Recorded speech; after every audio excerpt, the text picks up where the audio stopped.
studio glass. A glass sculpture is the modern use of glass as an artistic medium to produce sculptures or three-dimensional artworks. The glass objects created are intended to make a sculptural or decorative statement. On the market, the prices may range from a few hundred to tens of thousands of dollars. As a decorative and functional medium, glass was extensively developed in Egypt and Assyria. Invented by the Phoenicians, was brought to the fore by the Romans. In the Middle Ages, the builders of the great Norman and Gothic cathedrals of Europe took the art of glass to new heights with the use of stained glass windows as a major architectural and decorative element. Glass from Murano, in the Venetian lagoon, is the result of hundreds of years of refinement and invention. Murano is still held as the birthplace of modern glass art. The turn of the 19th century was the height of the old art glass movement, while the factory glass blowers were being replaced by mechanical bottle blowing and continuous window glass. Great ateliers like Tiffany, Lalique, Dorm, Gallet, the Corning schools in Upper New York State, and Steuben glass works took glass art to the highest levels. During the early 20th century, contemporary glass art had mostly been glass made by teams of factory workers, taking glass from furnaces containing 1,000 or more pounds of glass.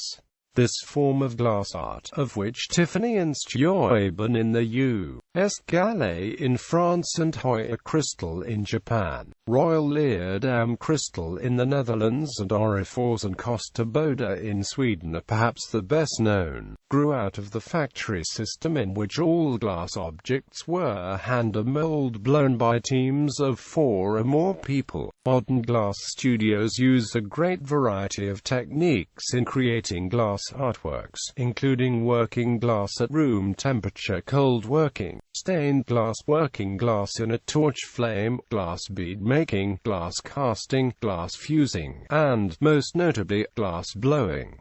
Glass in art. For the 19th century, various types of fancy glass started to become significant branches of the decorative arts. Cameo glass was revived for the first time since the Romans, initially mostly used for pieces in a neoclassical style. The Art Nouveau movement in particular made great use of glass, with René Lalique, Émile Gallet, and Dorm of Nancy important names in the first French wave of the movement, producing colored vases and similar pieces, often in cameo glass, and also using luster techniques. Louis Kampf Tiffany in America specialized in secular stained glass, mostly of plant subjects, both in panels and his famous lamps. From the 20th century, some glass artists began to class themselves as in effect sculptors working in glass, and as part of the fine arts. Several of the most common techniques for producing glass art include blowing, kiln casting, fusing, slumping, pâte de verre, flame working, hot sculpting, and cold working. Cold work includes traditional stained glass work as well as other methods of shaping glass at room temperature. Glass can also be cut with a diamond saw, or copper wheels embedded with abrasives, and polished to give gleaming facets. The technique used in creating Waterford crystal art is sometimes etched into glass via the use of acid, caustic, or abrasive substances. Traditionally this was done after the glass was blown or cast. In the 1920s a new mold etch process was invented, in which art was etched directly into the mold, so that each cast piece emerged from the mold with the image already on the surface of the glass. This reduced manufacturing costs and, combined with a wider use of colored glass, led to cheap glassware in the 1930s, which later became known as depression glass. As the types of acids used in this process are extremely hazardous, abrasive methods have gained popularity.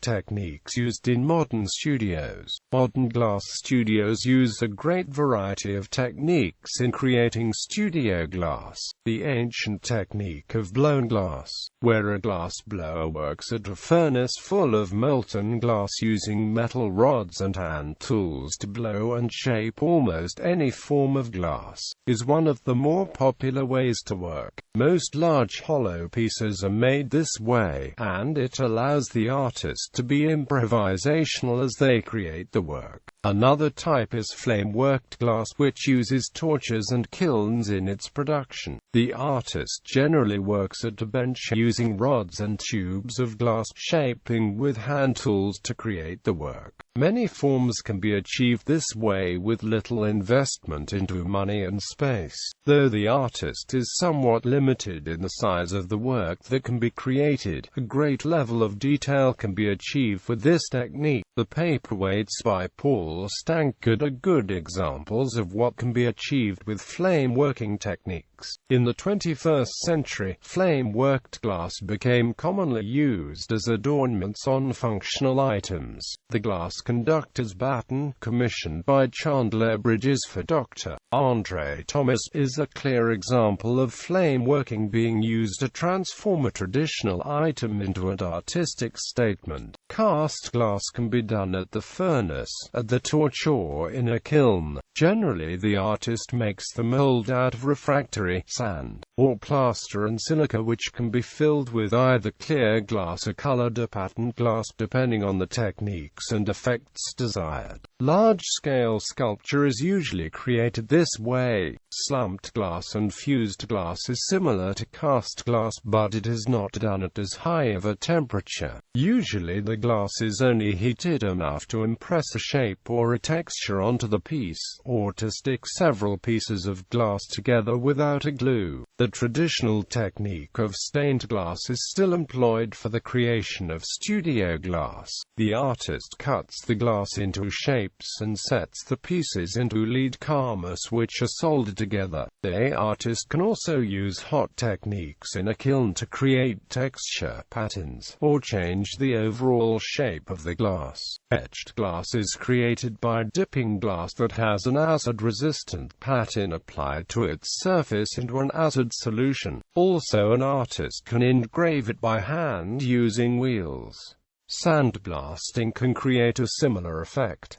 The International Studio Glass Movement. The International Studio Glass Movement originated in America, spreading to Europe, the United Kingdom, Australia and Asia. The emphasis of this movement was on the artist as the designer and maker of one-of-a-kind objects. This movement enabled the sharing of technical knowledge and ideas among artists and designers that, in industry, would not be possible. With the dominance of modernism in the arts, there was a broadening of artistic media throughout the 20th century. Indeed, glass was part of the curriculum at art schools such as the Bauhaus. Frank Lloyd Wright's produced glass windows, considered by some as masterpieces not only of design, but of painterly composition as well. During the 1950s, studio ceramics and other craft media in the U.S. began to gain in popularity and importance, and American artists interested in glass looked for new paths outside industry. Harvey Littleton, often referred to as the father of the studio glass movement, was inspired to develop studio glass blowing in America by the great glass being designed and made in Italy, Sweden and many other places, and by the pioneering work in ceramics of the California potter Peter Volkos. Harvey Littleton and Dominic Labiner held the now famous glass workshop at the Toledo Museum of Art in 1962. The goal was to melt glass in a small furnace so individual artists could use glass as an art medium in a non-industrial setting. This was the workshop that would stimulate the studio art glass movement that spread around the world. Instead of the large industrial settings of the past, a glass artist could now work with a small glass furnace in an individual setting and produce art from glass. Modern regional glass art. Australia. The early glass movement in Australia was spurred on by a visit to Australia by American artist Bill Boyson, who toured the country in the early 70s with a mobile studio. Boyson travelled to Australia in 1974, where he promoted glass artistry by presenting a revolutionary demonstration of glass blowing to a gathering of around 250 attendees. Boyson's mobile studio successfully toured 8 eastern states as venues in '74, thus greatly enhancing the credibility of handcrafted glass.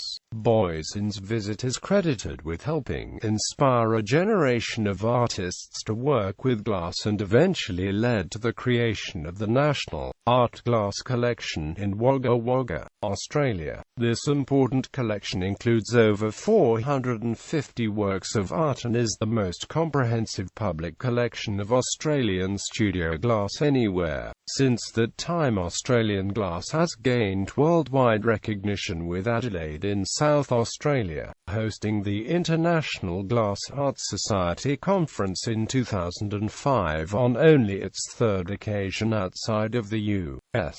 The Ranamot Glass Prize, presented every year from 1994 to 2014, promotes contemporary glass artists living in Australia and New Zealand. Belgium. Daniel Dezen Christmas from the glass factory There's an Amp Missa in Kortrijk, Darcele, Belgium, which represent Belgian artistic glass work concerning the entire world. China. In China, the making of glass arts dates back to the Western Han dynasty of the 3rd century BC. Liuli is the name of an ancient form of Chinese glassmaking. Today, Liuli Gongfang is Taiwan's only contemporary glass studio devoted to artistic Chinese glassware. Italy. Glass blowing began in the Roman Empire, and Italy has refined the techniques of glass blowing ever since, until the very recent explosion of glass shops in Seattle. There were more on the island of Murano than anywhere else in world. The majority of the refined artistic techniques of glass blowing were developed there. Moreover, generations of blowers passed on the techniques to family members.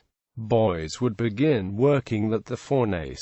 Japan. Japanese glass art has a short history. The first independent glass studios were built by Saburo Funakoshi and Makoto Ito, and Shinzo Kotani in separate places. Yoshihiko Takahashi and Hiroshi Yamano show the works at galleries throughout the world and are arguably Japan's glass artists of note. Yoichi Ohira has worked with great success in Murano with Italian gaffers.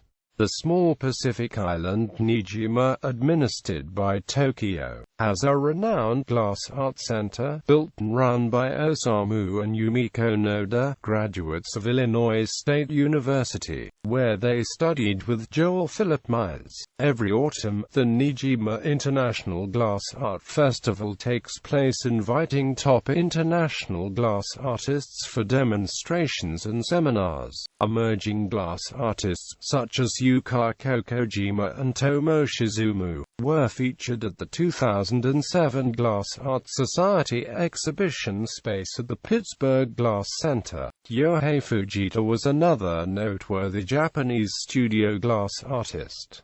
See also Satsuma Kiriko cut glass.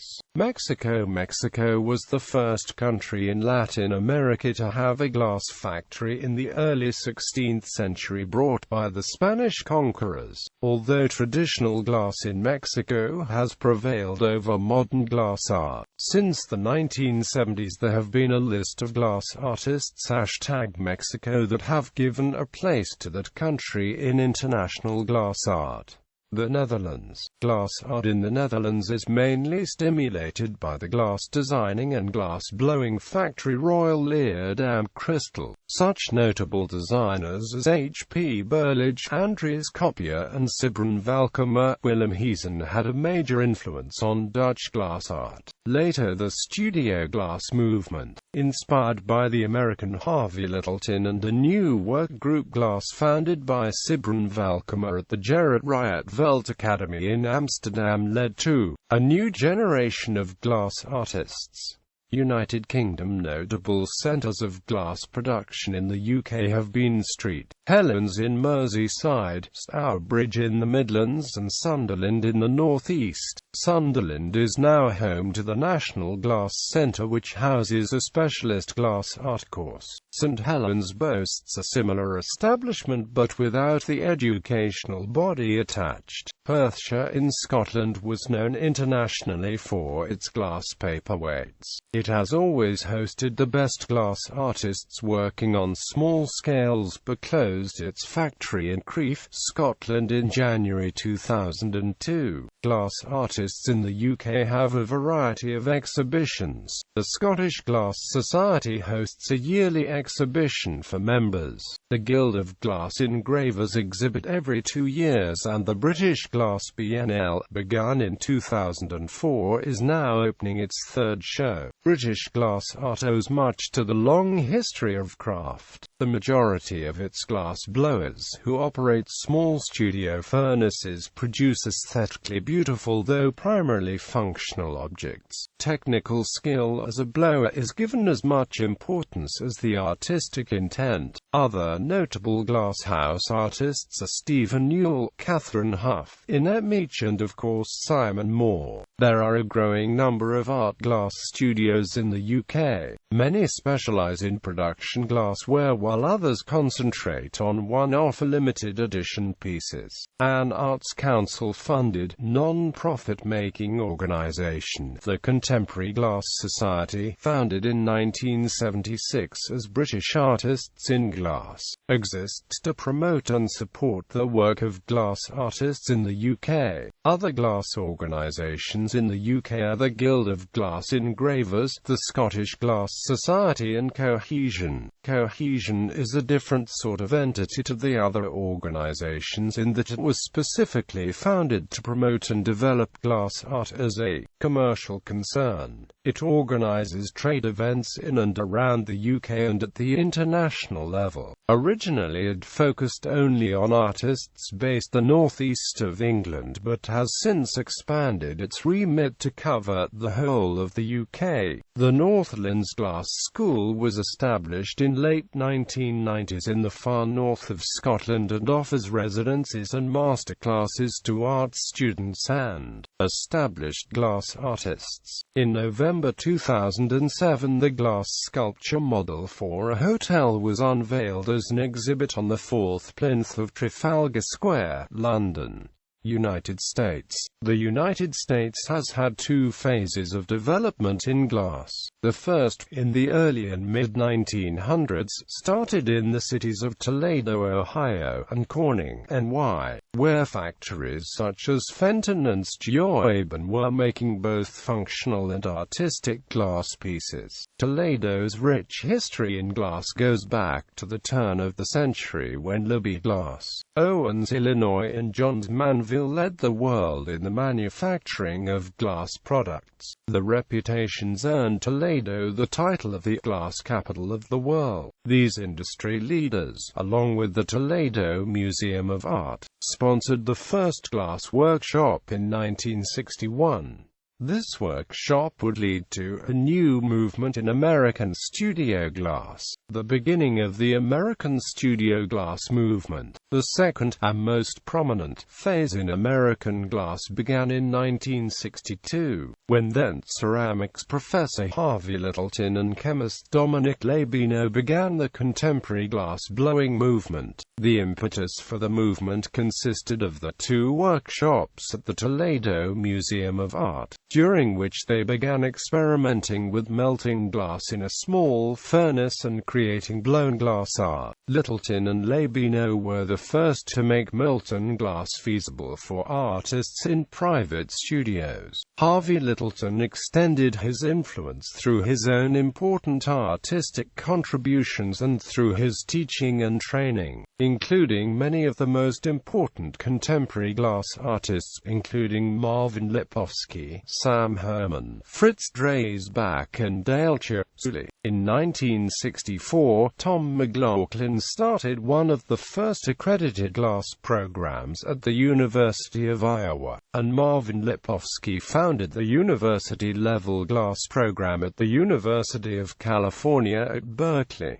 In 1964, Dr. Robert C. Fritz founded a university-level glass program at San Jose State University in San Jose, California. As a graduate student at the University of Wisconsin-Madison under Harvey Littleton, Bill H. Boyson built the first glass studio at Penland School of Crafts, in Penland, NC, in 1965. After graduating in 1966, he started the graduate glass program at Southern Illinois University at Carbondale, Illinois. Darcele initiated the glass program at the Rhode Island School of Design in 1969.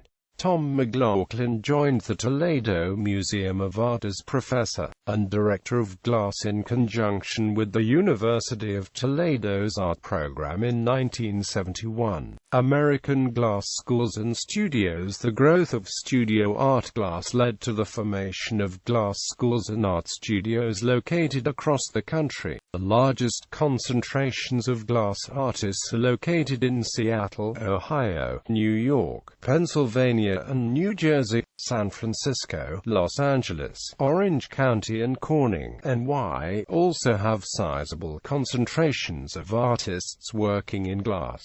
The Pilchuck Glass School near Seattle has become a mecca for glass artists from all over the world. Those who attend Pilchuck, either college students or established artists, have the opportunity to attend masterclasses and exchange skills and information in an environment dedicated solely to glass-based arts. The Pittsburgh Glass Center in Pittsburgh, Pennsylvania, has residency programs for artists working in glass, as well as a facility for artists to make use of for the works. The Pittsburgh Glass Center offers classes to the public on glass blowing and many other forms of glass art. Philadelphia hosts a small array of glass studios for artists that use glass. Home to the National Liberty Museum, Philadelphia hosts the non-profit PIPE program with residencies for artists that use glass as well as metal, electroforming on glass, and bronze casting. The state of Pennsylvania has a long tradition of the production of industrial glass, and its influence has quickly been absorbed by artists working in glass.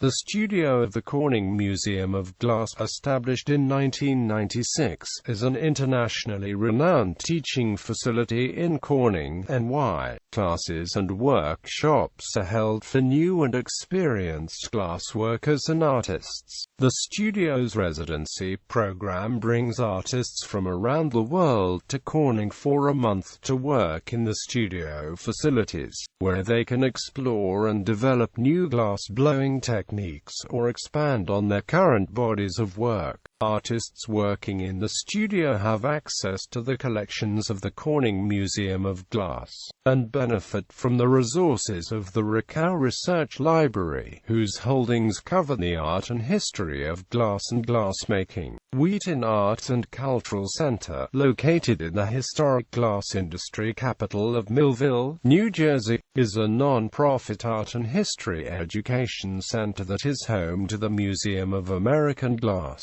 which houses the largest collection of American glass objects in the world. The collection includes historical glass as well as contemporary work from some of the glass world's biggest names. In addition to the museum, Wheaton Arts operates a world-class glass studio under the creative direction of Hank Murter Adams. The Creative Glass Center of America, which is funded by Wheaton Arts and crucial to its mission of continuing Millville's legacy in the glass world, hosts a fellowship program exclusively for up-and-coming and mid-career artists working in glass.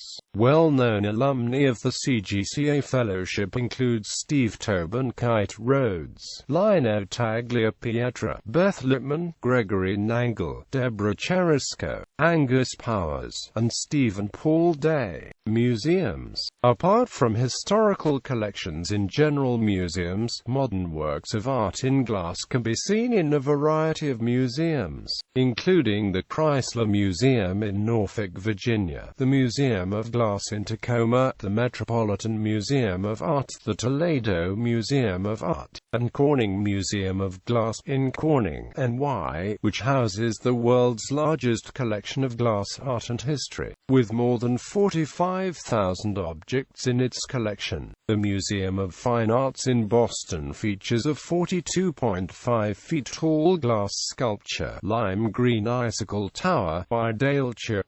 In February 2000, the Smith Museum of Stained Glass Windows, located in Chicago's Navy Pier, opened as the first museum in America dedicated solely to stained glass windows. The museum features works by Louis Kampf, Tiffany and John Lafarge, and is open daily free to the public. The Harvard Museum of Natural History has a collection of extremely detailed models of flowers made of painted glass. These were a lamp worked by Leopold Blaschke and his son Rudolf, who never revealed the method he used to make them. The Blaschke glass flowers are still an inspiration to glass blowers today. The UK's National Glass Centre is located in the city of Sunderland. Tyne and Wear Gallery.